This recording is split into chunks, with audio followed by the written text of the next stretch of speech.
Morning in Rome, the smell of wood smoke drifts through narrow streets, merchants shout prices. Church bells echo across the ruins of an empire that once ruled the world. Today, millions of people visit Rome's ancient ruins. But 1,000 years ago, these ruins were simply part of everyday life. The year is 1000 AD. Rome is no longer the capital of a vast empire. Instead, it is a struggling medieval city of perhaps 30,000 people. Many of the grand monuments of ancient Rome still stand, but they are crumbling, reused, and slowly disappearing into everyday life. The most powerful institution in Rome now is not an empire. It is the church. Pilgrims travel across Europe to reach this city. For Christians, Rome remains one of the holiest places on earth. But life for ordinary Romans is difficult. Most people live in cramped houses with little sanitation and constant risk of disease.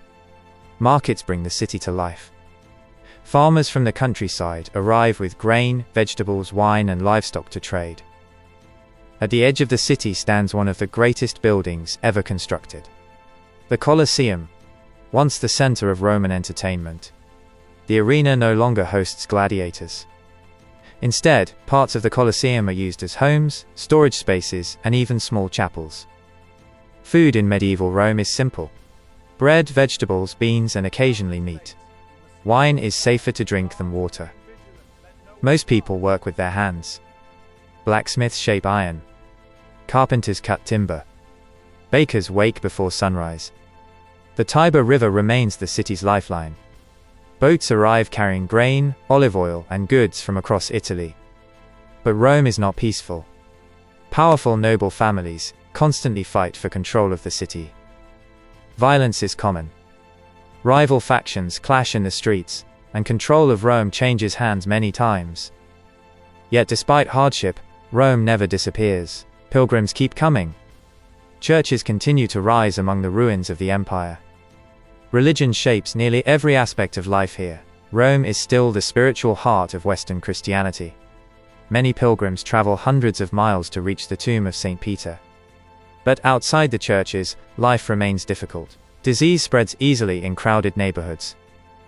Life expectancy is short. Many people do not live past 40. Despite its struggles, Rome remains a symbol of power. The memory of the Roman Empire still echoes in its ruins. Some ancient monuments survive surprisingly well. The Pantheon still stands, almost unchanged since Roman times. Where you see crowds of tourists today. Medieval Romans once walked these same stones. Over the next 1,000 years, Rome slowly grows again. Ruins become foundations for a new city. By the year 1000, Rome is no longer the center of a vast empire, but it remains one of the most important religious cities in Europe. Rome's population is small compared to its imperial past. Historians estimate perhaps 30,000 people live here. Many ancient buildings are reused. Marble from Roman temples becomes stone for medieval homes. Yet these ruins constantly remind people of Rome's former greatness. For medieval Romans, the past is everywhere.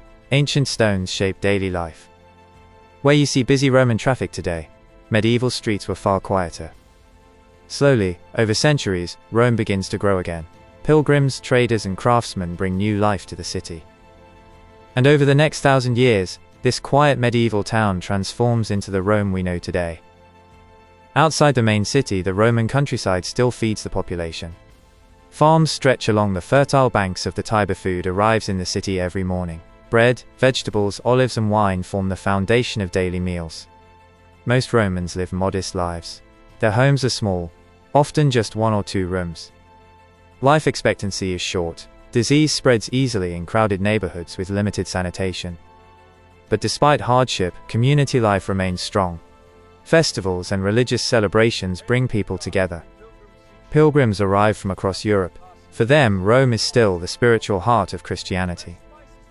These travelers bring stories, trade goods, and ideas from distant lands.